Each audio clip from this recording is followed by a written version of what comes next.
All right, welcome to another session, Data with Nick the Greek.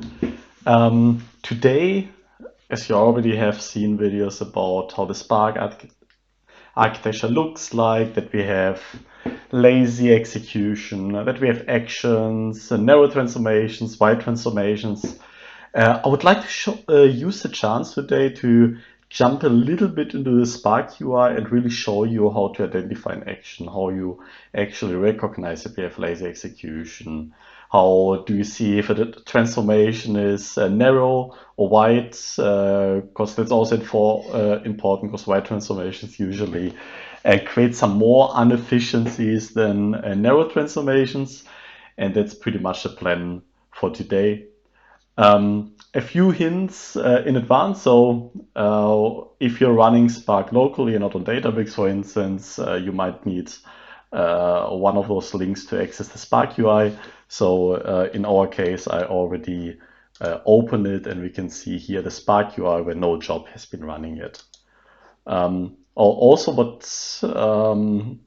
we will not do today is like deep diving into the Spark UI. That's something I would spare for another session, but step by step in the next episodes, we're gonna use some parts of the Spark UI to already discover how Spark is working in the background. Then to better identify what's happening in the background, we're gonna use the Spark context .set job description, and then whatever you write there gonna be shown up in the job descriptions later on. This we're gonna see already today in the Spark UI, and even if the focus is not partitioning today, also to mention that we're gonna use a few times today in the next episodes SDF RDD get number of partitions to just see how Spark is actually partitioning our data. Last but not least, for evaluation purposes, it's usually recommended to use a noob. Right, so basically we are somehow have to execute an action. So write is an action, as you might already know.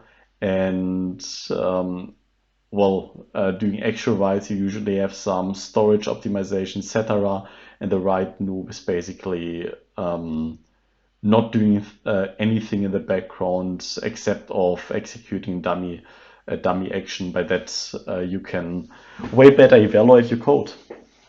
So what are we doing? We are importing our PySpark session.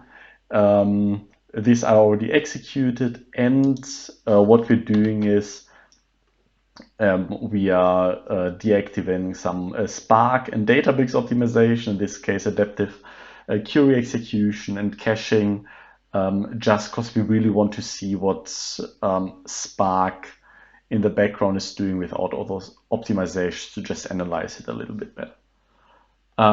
We have here a very simple data frame, which has 2 columns and 40 rows, 1 string and 1 integer column, and also checking the number of partitions. It's for already realizing in advance. We also have here, pretty much a single node cluster with 4 cores. That's why for this small data frame, we straight away have 4 partitions. More details on that also in the next session regarding partitioning. All right, so lazy execution, what does it mean? So in Python, if you would apply a filter, it would have been executed straight away in memory. But what you're gonna see here is if we are running a very simple filter on the data frame, it happens in milliseconds, and also if you're going to the Spark UI, you basically see nothing really happened here. So we can't see any job. So and that's pretty much what means lazy execution. So Spark is actually starting working once we have an action. And then the Spark execution plane in the background does its optimizations. It usually starts with the last transformation towards the first. And once we're gonna run here now an action, for instance, a count, we're gonna see now it's actually doing something. And hopefully in a bit we're gonna see the count. So we have, after filtering, 9 rows, and now hopefully also we're gonna see here that we have our first job executed, and here you can see also the job description which we added manually. So that's what it means, Spark execution, and what, without going into detail, what the Spark execution plan also in the background is doing, you can pretty much see here. And also here in the details, you can see in this case the physical plan, where you can see, okay, it starts from the back and then going to the beginning regarding the execution plan in the background. So going into also what you can see here is our partition number is pretty much staying even after the count the same. So we can do the same thing with a loop, right? So if you're now basically not doing any transformation, we're gonna see also here that a write is a job, and we can see here that we have a new job added, which we called a loop write. So that's about laziness and actions pretty much. So there are of course other actions, but write and count, I would say, are the most common ones. Then about narrow transformation. So how can you identify it? How do you know that it's a narrow transformation? So first of all, let's execute the transformation and see what happened in the Spark UI. So a first hint for a narrow transformation is that the number of partitions, Spark partitions in this case, hasn't been changed. So you see it was in the beginning 4, and here we can see our initial data set had 4 partitions, and now we still have 4. And the reason for that is that each core in your cluster is executing 1 partition, and all those things are happening actually in parallel.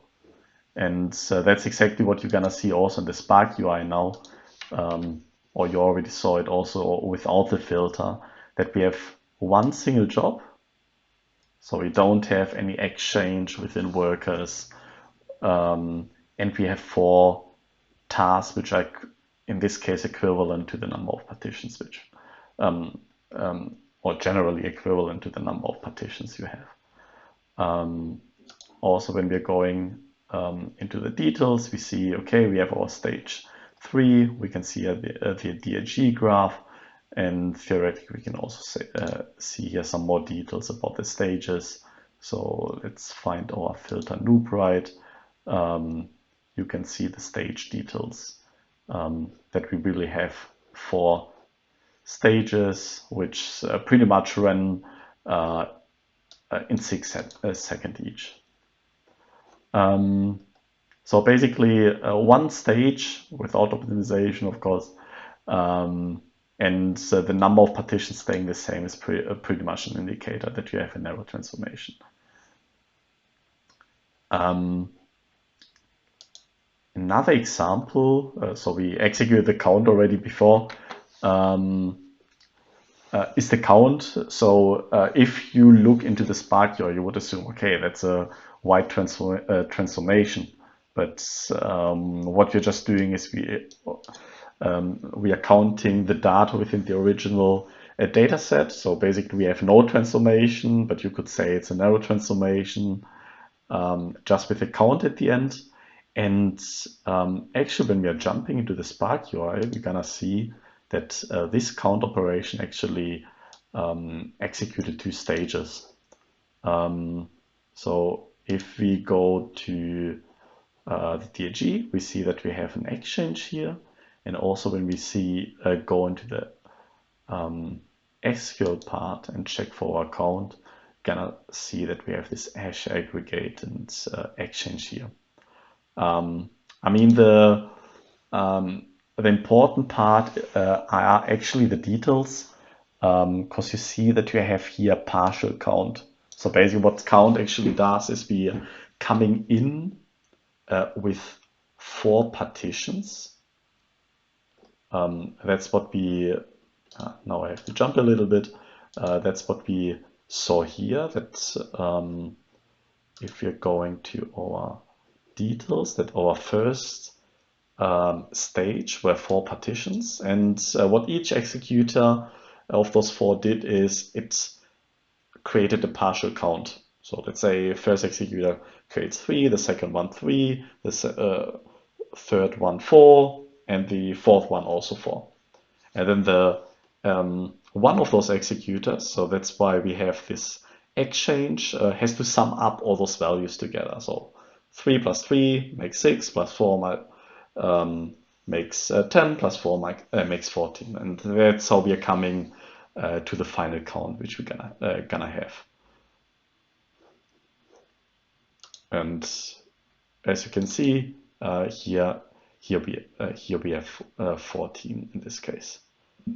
Now it becomes a little bit more interesting. So now we have really a wide transformation. So in this case, we are running an aggregation about the column A, and while this is running, you can see that here we have 2 duplicates for the value A and B. So it's just counting up how many rows we have.